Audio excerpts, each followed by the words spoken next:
어, 오랜 시간 포로되었던 이스라엘 백성들이 고향으로 돌아와서 성전을 재건하려는데 사마리아인들이 약 20년 동안을 방해하였습니다. 결코 짧은 시간이 아니었죠.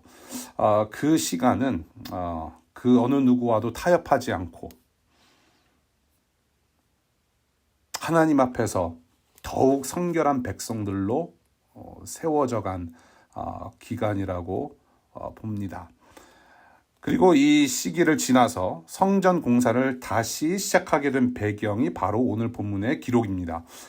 본문 사건을 통해서 우리 공동체, 우리 각자, 우리 모두에게 들려주시는 말씀이 무엇인지 같이 살펴보면 좋겠습니다. 오늘 본문을 크게 세 부분으로 나눠서 보고 싶습니다. 첫 번째 부분은 1절부터 2절, 성전 공사를 다시 시작하게 되는 어떤 간단한 배경을 그리고 있습니다. 1절에 보면 선지자 이름, 우리에게 익숙한 선지자 이름이 등장합니다. 학개라는 선지자와 스가랴라는 선지자입니다. 학개와 스가랴. 이 두 선지자가 예언을 했다라고 말합니다. 여기서 말하는 예언은 그냥 하나님의 말씀을 설교하였다, 말씀을 선포했다라고 보시면 됩니다.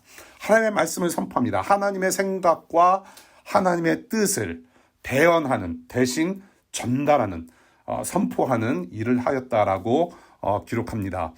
이 하나님의 말씀을 선포한 것입니다. 사람의 소망이 아니라 우리가 이렇게 살았으면 좋겠다, 이런 어떤 방해에서 빨리 벗어났으면 좋겠다라고 하는 그런 일반적인 사람의 소망이 아니라 하나님의 마음을 선포한 것이죠.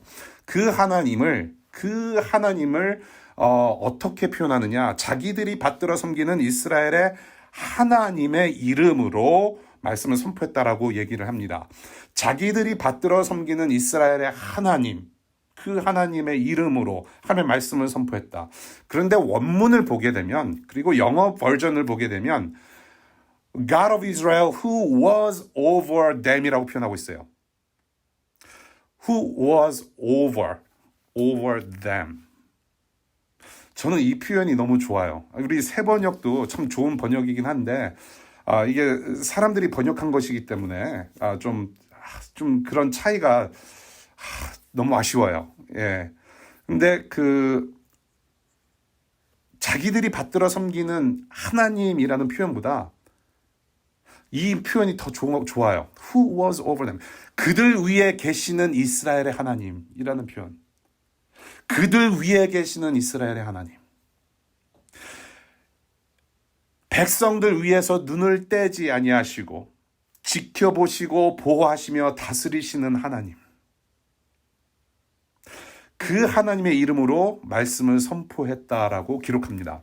어떤 내용으로 말씀을 전했는지 이 두 선지서의 핵심이 되는 구절을 우리 잠시 보면 좋겠습니다.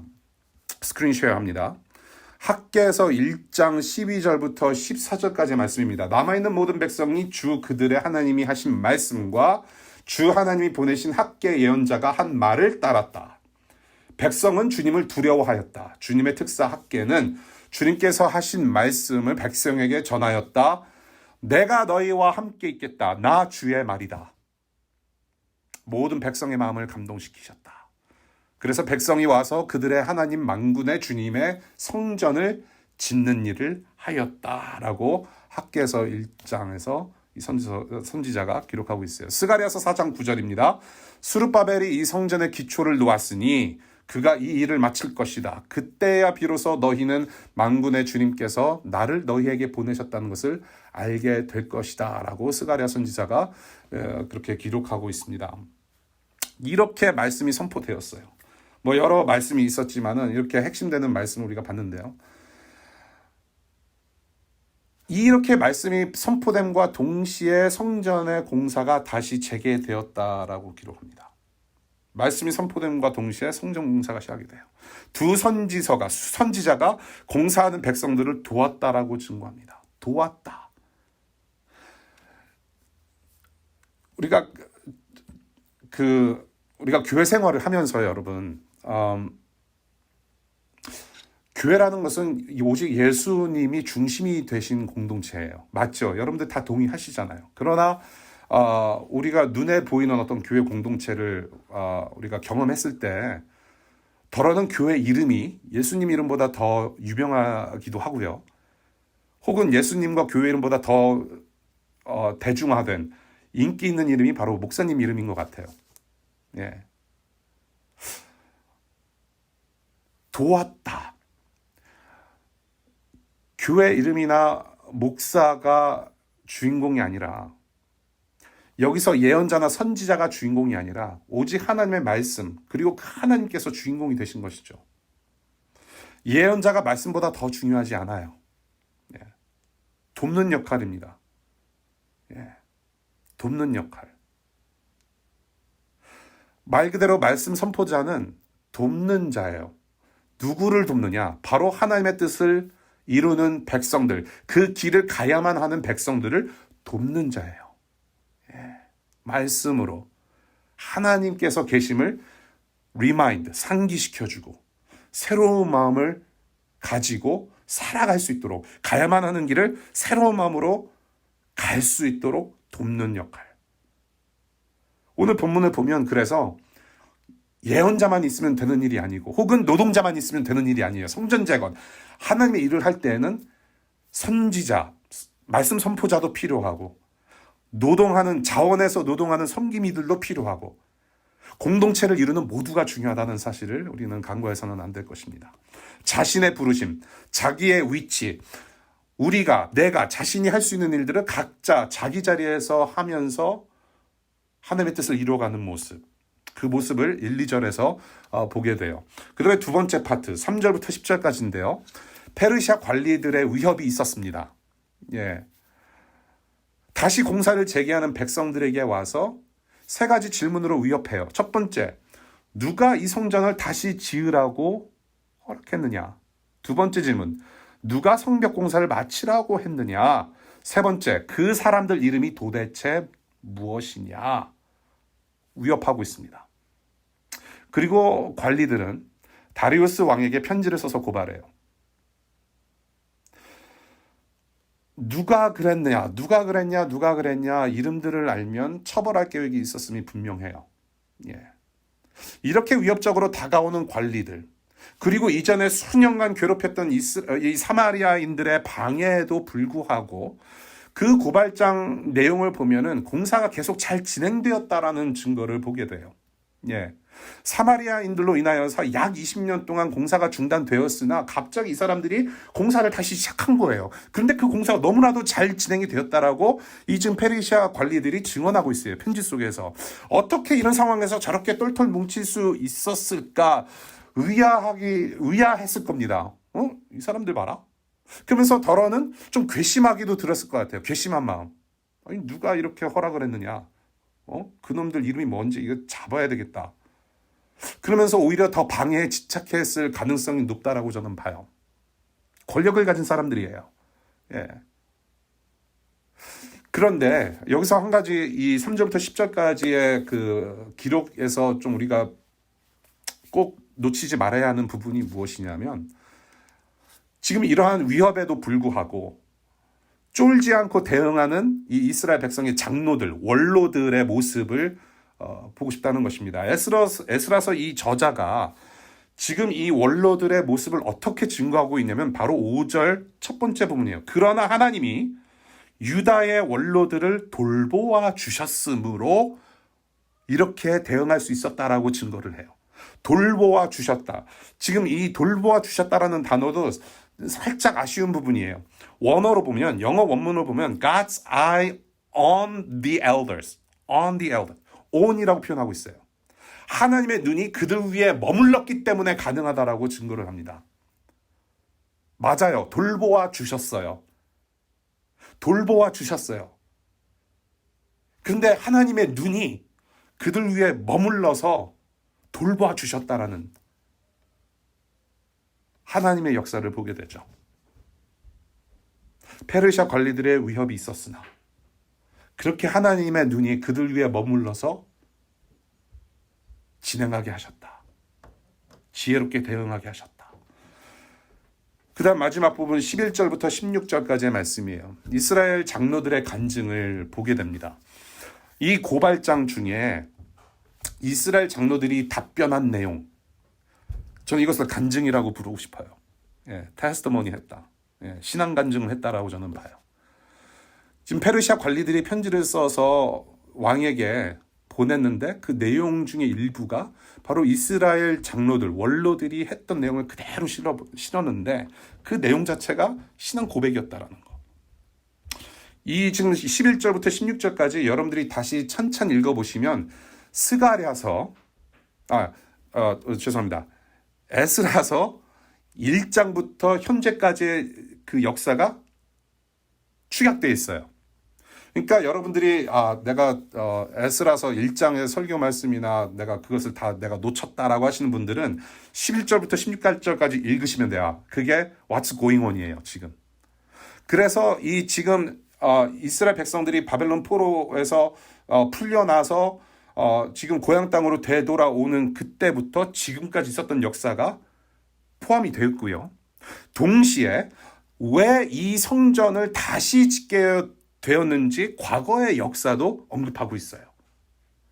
그런데 지금까지의 그 역사, 지금 성전을 재건하는 역사와 지금 이 성전을 왜 다시 짓게 되었는지 저 과거의 역사를 풀어서 보면 하늘과 땅을 다스리시는 그 주인 되시는 하나님의 역사로 증언하고 있다는 것입니다. 그래서 간증인 거예요. 그 하나님께서 우리에게 어떻게 인도하셨는지, 하나님의 역사가 어떠했는지를 증언해. 관점의 변화라고 저는 표현하고 싶습니다. 관점의 변화. 퍼스펙티브가 달라졌다. 그래서 이것이 관점의 변화라는 거예요. 퍼스펙티브가 변했다라는 것이죠. 자기들이 너무 힘들어서 우리가 해야만 하는 일이고 어떤 자기들의 역사로 푸는 것이 아니라 하나님의 관점으로 역사를 풀었다라는 거죠. 하나님 중심으로 하나님의 눈에서 봤을 때에 어떠한 일이 있었는지 하나님의 역사로 증언했다. 관점의 변화예요. 근데 이 지금 증언 속에서 세 가지를 우리가 좀 주목해서 볼 필요가 있습니다. 첫 번째는 있었던 그대로의 역사로 대답합니다. 있었던 그대로의 하나님의 역사로 대답을 해요. 꾼밈 없이, 가감 없이 대처하는 모습을 보게 됩니다. 그 역사의 중심에 계셨던 하나님을 잊지 않고 있는 그대로 대답을 한 것이에요. 두 번째는 이 관리들이 위험으로 다가왔을 텐데 지혜를 발휘합니다. 어떻게 지혜를 발휘하냐면 있는 그대로. 과거 문서를 찾아보면 합법적인 것을 알 수 있을 것이니 방해받는 것은 부당하다고 얘기를 하죠. 과거 문서를 찾아봐라. 허락이 있었다라는 것입니다. 지혜롭게 상황을 맞닥뜨리면서 담대하고 쫄지 않고 그대로 진행했다라는 것이에요. 감정적으로 대하지 않았다라는 거. 있었던 사실을 그대로 담대하게. 세 번째, 12절 첫 번째 부분 보겠습니다. 그런데 우리의 조상이 하늘의 하나님을 노엽게 하였으므로 이렇게 무너진 성전을 우리가 재건하게 되었다. 우리가 포로가 되었으나 다시 돌아와서 하나님을 섬기려 하고 있다. 나라가 망해서 바벨론으로 포로된 사실에 대해서 남 탓하지 않고 지금 하나님에 대한 자신들의 과오를 인정하고 있단 말입니다. 우리 조상들이 잘못했다. 우리 백성, 우리 하나님의 사람들이라고 하는 우리들이 잘못해서 쫓겨났고 포로되었고 그래서 다시 돌아오게 되었다. 인정을 해요. 과거를. 사실은 이 대목이 없어도 가능해요. 옛날 고레스 왕이 이렇게 우리한테 성전 짓게 해줬다. 뭐 그 정도로 하면은 충분히 증거가 있잖아요. 에비던스가 있어요. 충분한 에비던스가 있어요. 할 수 있을 것 같아요. 그런데 좀 불필요한 TMA 같아요. 굳이 이렇게 창피한 과거를 들먹이지 않아도 되었다라는 거죠. 그런데 그만큼 하나님 앞에서 겸손하게 변화되었다라는 것을 볼 수 있다는 말입니다.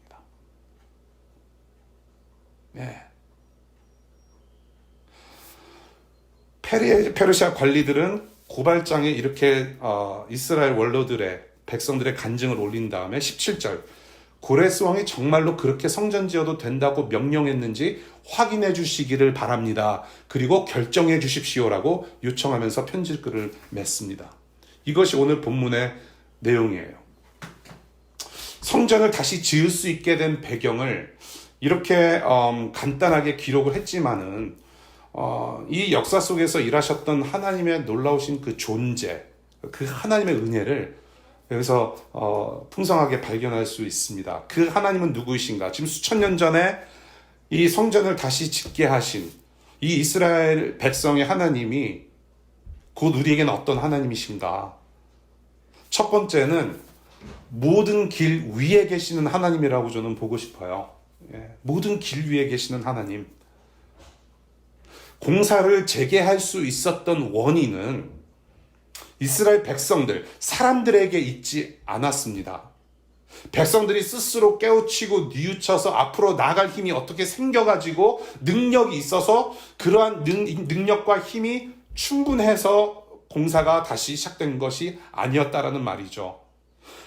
그 백성들 위에 계시는 하나님, 그들 위에 눈을 두신 하나님께서 보이지 않는 힘으로 그들의 마음을 움직이셨기 때문에 가능했다라는 것입니다. 그러한 하나님이시라는 말이에요. 세상은 밑에서 바삐 움직여요. 그런데 하나님은 위에서 다스리세요. 모든 세상은 하나님의 그 거룩하신, 전능하신 우산 아래에 있다는 말입니다. 그 우산 아래 우리가 있어요. 이런 하나님이 계심을, 이런 하나님을 늘 인식하며 그 하나님, 함께 하시는 하나님의 뜻과 생각과 마음을 우리의 삶에서 행동으로 옮기는 인생이 바로 믿음의 삶이라는 것입니다. 그렇죠? 어떤 분이 이런 말씀을 해요. 진정한 용기는 두려움의 존재를 부인하는 것이 아니라 두려움에도 불구하고 가능성에 대한 믿음으로 나아가는 것이라고 말씀하세요. 진정한 용기는 두려움의 존재를 부인하는 것이 아니라 두려움에도 불구하고 가능성에 대한 믿음으로 나아가는 것이다라고 얘기합니다. 위협받는 두려운 상황이 있었어요. 위협받았어요. 페르시아 관리들로부터. 그런데 그러한 두려운 상황이 있었음에도 불구하고, 있었을지라도 이제 그들은 하나님의 존재라는 온전한 가능성의 기댐으로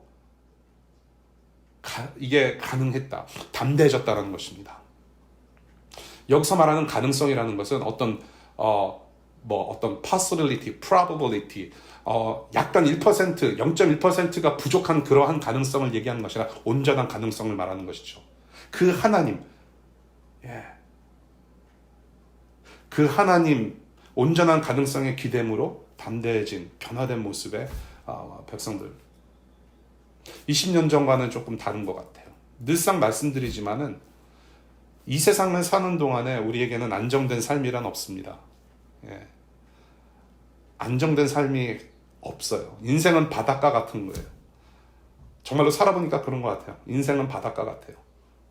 계속 파도가 몰려와요. 파도 하나 지나면은 또 다른 파도가 와요. 바닷가 같아요.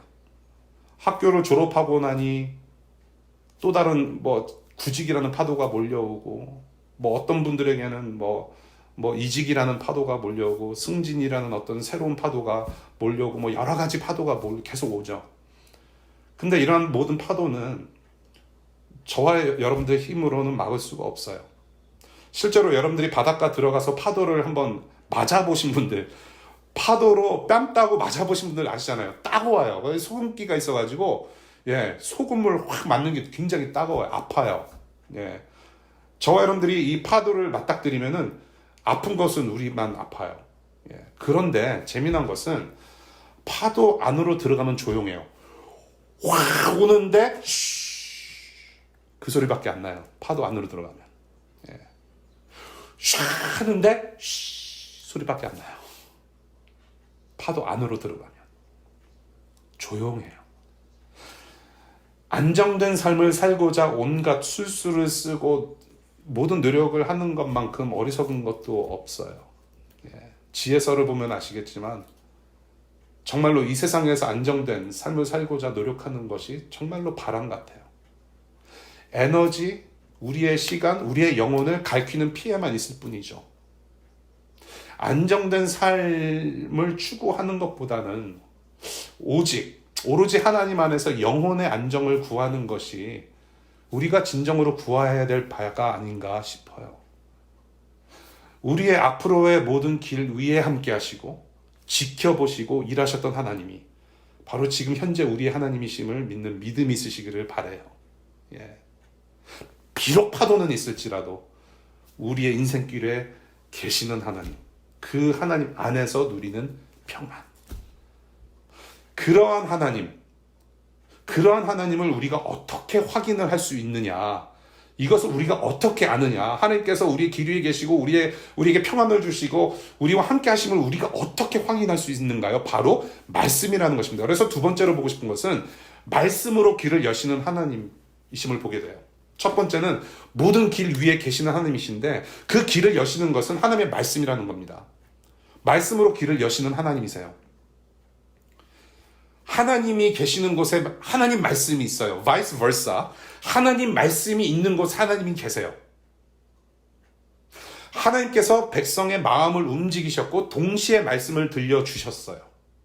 두 선지자를 통하여서. 공사를 다시 시작하는 이 시점에 지금 에스라서 저자는 하나님 말씀이 들려졌다라는 사실을 잊지 않고 맨 앞에 기록하고 있습니다. 그것을 좀 주목할 필요가 있죠. 비록 방해가 있었지만, 비록 위협이 있었지만 말씀으로 새롭게 하셔서 다시 일어나게 하셨다라는 사실을 증언하고 있어요. 위협하는 관리들의 어떤 계획과 하나님의 그 계획이 충돌하는 순간이에요. 지금 오늘 본문을 보면 위협하는 관리들의 계획, 이렇게 이름을 알아야지 우리가 뭐 처벌을 하든지 우리 계획대로 할 것이다. 그런데 하나님의 계획이 충돌을 해요. 말씀으로 선포되어지는 하나님의 말씀, 그 말씀이 이루어진다라는 하나님의 계획과 충돌이 돼요. 그런데 이 백성들은 지금 보이지 않는 그 하나님의 계획을 들려지는 말씀으로 확인을 받고 그 말씀에 의지하는 마음이 생겼어요. 그리고 하나님께서 두 선지자를 세우셨고 그렇게 인도하셨다.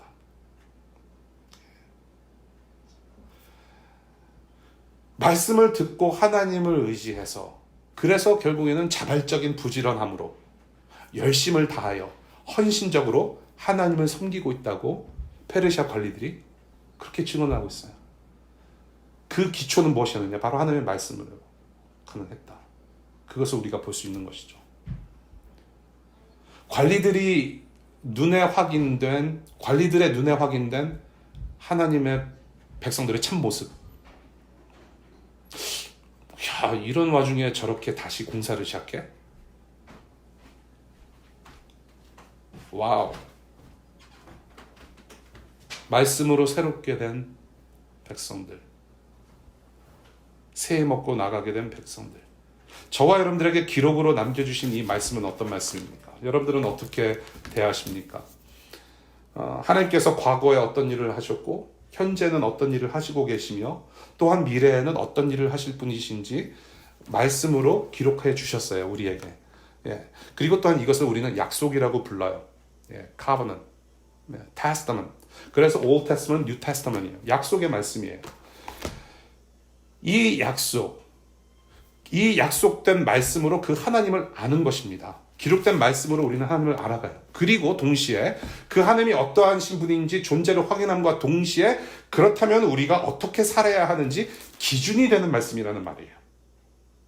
그 약속을 받아먹은 우리가 어떻게 살아야 하는지 기준이 되는 말씀이에요. 그래서 드리고 싶은 말씀이, 첫 번째는 말씀 없는 신앙은 또 다른 종류의 종교일 수밖에 없다라는 겁니다. 우리가 신앙인이라고 하면서 하나님을 믿고 예수님을 따르는 사람이라고 하면서 말씀이 없는 신앙은 또 다른 종교일 수밖에 없다라는 거예요. 분명히 우리가 이 기록된 말씀을 통해서 아는 하나님이 아니라면 우리는 필시 다른 하나님을 섬기고 있을 가능성이 높다라는 겁니다. 무슨 말씀인지 아시겠죠? 분명히 우리가 말할 때는 하나님, 하나님, 예수님, 예수님, 성령님, 성령님을 하지만은 말씀에 근거하지 않고 자기가 상상한 대로, 어디서 주워서 들은 대로, 어디서 잠깐 들었던 대로의 그런 이름을 가지고 어떤 내용을 가지고 자꾸 자기가 상상해서 만들어낸 하나님을 그려내면서 섬길 수 있다는 말이에요. 말씀이 없는 신앙은 또 다른 신흥 종교일 수밖에 없어요. 두 번째, 말씀은 저는 소통이라고 봅니다. 커뮤니케이션. 기록된 말씀을 주셨다라는 말은 곧 하나님께서는 반응을 원하신단 말이에요. 믿음으로 반응하기를 원하시는 것이죠. 말씀은 소통인데 소통은 그래서 곧 생명이라는 뜻이죠. 소통은 생명이에요. 죽어있는 사람이나 죽어있는 식물이나 죽어있는 동물한테 아무리 싸다구를 때리고 막 흔들어 봐도 반응하지 않아요. 하나님께서 기록된 말씀을 우리에게 주셨을 때에는 그만큼 생명력 있는 소통을 원하셨다는 생각이 들어요. 오늘 본문으로 말씀으로 생기가 돌았어요. 다시금. 20년 동안 중단되었던 공사가 생기가 돌면서 다시 시작이 돼요.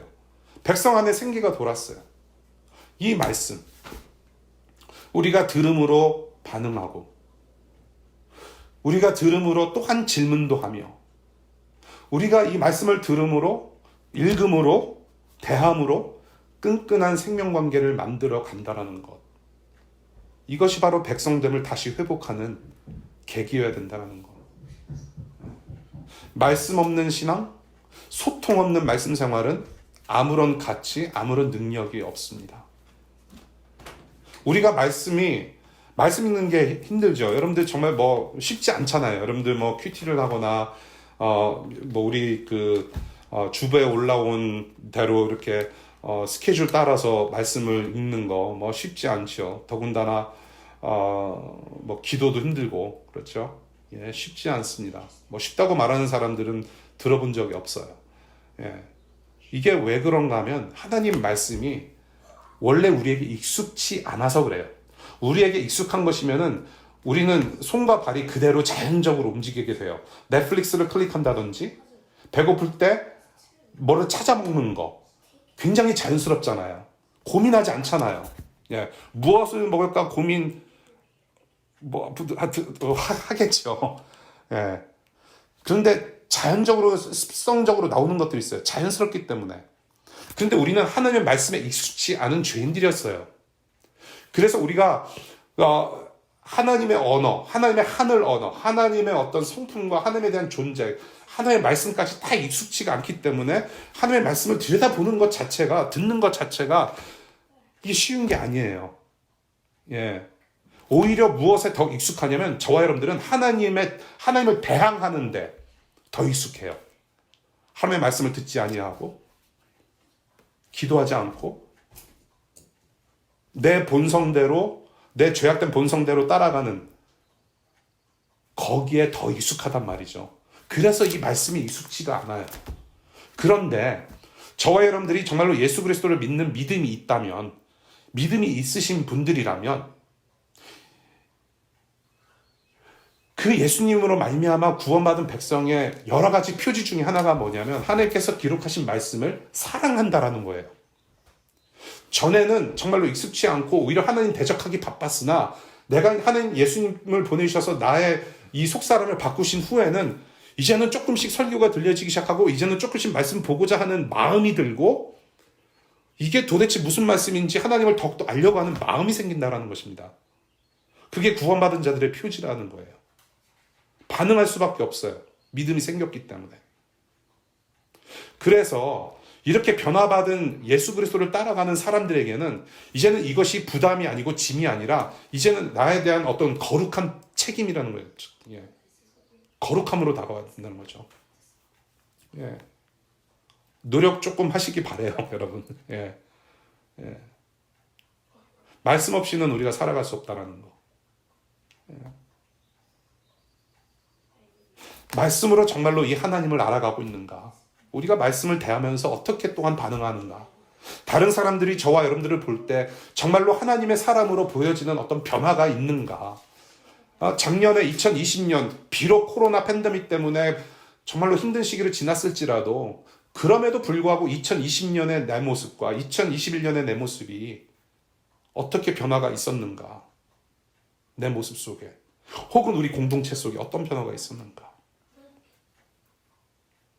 하나님을 알면 알아갈수록 우리의 삶의 패턴과 삶의 어떤 모양과 양식이 달라지게 마련인데 우리가 하나님을 알아가면서 하나님을 더욱더 사랑하고 이웃을 더욱 사랑하고자 하는 마음이 점점 더 커지고 있는가? 그래서 세상에 비춰지는 교회의 모습은 또한 어떠한가? 페르시아 관리들이 저 사람들 어떻게 저렇게 열심히 일할 수가 있지? 어떻게 공사가 잘 진행될 수가 있지? 어떻게 저렇게 부지런할 수가 있지? 했던 것처럼 우리의 일상에서 우리 이웃들이 우리를 보는 모습은 어떠한지, 세상에 비춰지고 있는 우리 공동체의 모습, 주님의 몸된 교회의 모습은 어떠한지. 여러분들 어디를 찾아가실 때 어떤 맛집이나 어디 새로운 데를 이렇게 가실 때에 여러 가지 있잖아요. 그 앱을 사용해서 어떤 사람들의 평가를 보지 않습니까? 예, 그래서 별 5개면 마음이 놓이고 별 1개면은 그냥 다시 스크롤 다운해서 다른 곳을 찾아보지 않습니까? 구글 리뷰가 대표적으로 그런 예죠. 예, 구글로 설치해서 딱 보니까는 리뷰가 현찮아요. 예, 그럼 땡인 거예요, 거기서. 예, 구글 리뷰 요즘 굉장히 중요한 시대죠.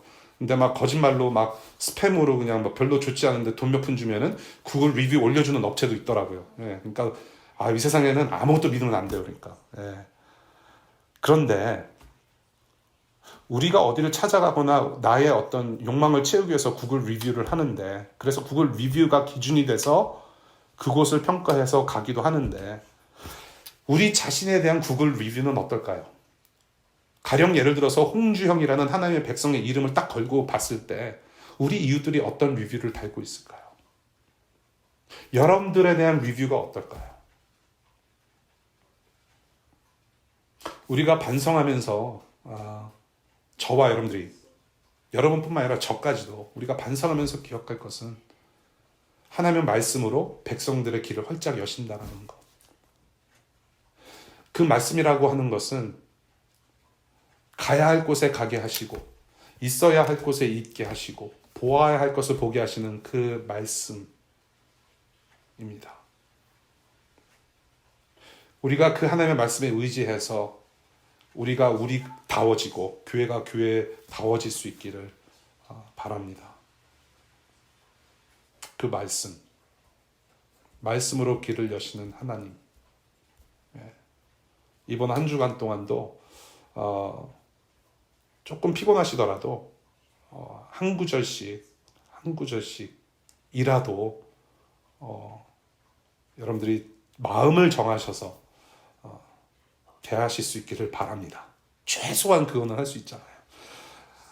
제가 한 가지 팁을 드릴게요. 이게 원래는 계획되지 않았던 건데 제가 자리를 옮기면서 식탁으로 지금 자리를 옮겼는데요. 우리 아이 가진 분들, 또 앞으로 아이를 가질 계획이신 분들, 혹은 아이가 없더라도 지금 혼자 사시는 분들에게도 모두가 적용할 수 있는 내용인데요. 지난주부터 우리가 이제 일주일에 한 번씩 가정 예배를 하기도 하지만은 저의 어떤 강압적인 그 주권으로 말미암아 시작한 게 있어요. 뭐냐면은 이 말씀 카드가 있습니다. 앞에는 한국말, 뒤에는 영어, 혹은 앞에는 영어, 뒤에는 한국말로 되어 있는 간단한 성경 구절 카드가 있어요. 근데 저희가 저녁을 주로 이제 같이 먹으려고 노력을 해요. 그래서 거의 7일, 일주일 동안 저녁 식사를 거의 특별한 일 외에는 다 같이 합니다. 그래서 저녁 식사를 하기 전에 성경 구절을 읽어요. 간단하게. 1장도 아니에요. 그냥 딱 한 절, 2절 정도. 예. 그래서 이 구절을 이제 돌아가면서 하루에 한 번씩 돌아가면서 읽고, 이 성경 구절을 읽은 그 가족 구성원이 식사 기도를 대표로 해요. 식사 기도를 계속 했었는데 돌아가면서 성경 구절까지 함께 하게 됐어요. 지난주부터. 근데 잘해요. 예, 잘해요. 그래서 식사 시간이 아주 시끄럽지 않고 경건한 식사 시간이 되는 것 같아요. 예. 눈에 띄는 변화는 없어요, 사실은. 근데 우리 가정이 이 하나님 말씀에 기초해서 하나님만이 왕이 되시고 주인 되심을 인정하는 그런 예배 행위가 매일 저녁마다 있다라는 거. 하나님께서 분명히 이 가정을 그냥 놔두지 않으실 거라는 믿음. 예, 그 믿음으로 식사하고 즐거운 시간을 가져요.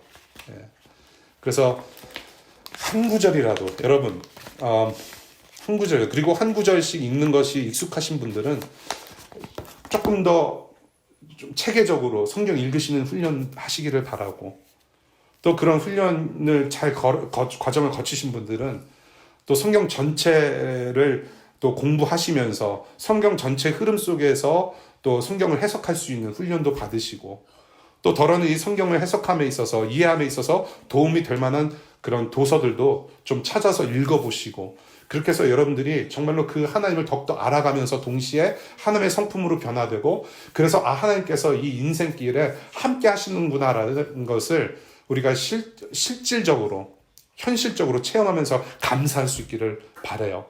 예, 그렇게 축원드립니다. 오늘 에스라서 5장 말씀 중간에 잠깐 끊겼지만 한 분도 안 나가신 것 같아요. 예, 감사드리고요. 말씀 맺을게요. 예언을 하기 시작하였다라는 에스라서 5장의 말씀. 하나님께서는 모든 길, 모든 역사 위에 함께 하시고, 막히고 험난한 파도 같은 길을 만날 때에는 말씀으로 그 길을 활짝 열어주신다라는 거 잊지 말았으면 좋겠어요. 하나님은 여러분들의 인생길 위에 함께 하십니다. 그리고 더러는 막히고 험난한 그런 파도 같은 어떤 그런 길을 만날 때마다 주님은 약속된 말씀으로 여러분들의 길을 활짝 열어주실 거예요. 이 하나님을 더욱더 의존할 수 있도록 우리에게 영원히 떠나지 않는 살아있는 말씀을 주셨어요. 그분이 바로 예수 그리스도라는 로고스, 하나님의 메시지, 하나님의 말씀입니다. 그 하나님의 메시지 자체로 오신 예수께서 저와 여러분들의 삶을 책임져 주세요. 비천한 곳에서 태어나셔서 비천한 인생을 사시다가 비천한 죽음을 당하시고 영광으로 부활하신 그 예수님의 열심으로 이루신 성전, 이제는 그 성전 안에 저와 여러분들의 근본이 있고 우리의 마음이 있어요. 그 성전 안에서 우리의 마음이 뒤집어졌고 오늘도 새롭게 인도하시는 분이 바로 우리의 메시지 되시는, 말씀 되시는 예수 그리스도이십니다. 이 예수라는 복음의 말씀은 우리의 생명이 되어서 파도라는 인생의 한 챕터 한 챕터를 또 지나가게 하실 것입니다. 이 예수라는 복음에 우리의 모든 귀를 다 귀 기울이고 저와 여러분들이 그 복음의 해석이 되어서 파도를 만나고 있는 우리 이웃에게도 사랑의 손길로 어깨동무해 줄 수 있는 그런 우리 모두, 우리 교회 공동체 되었으면 좋겠습니다.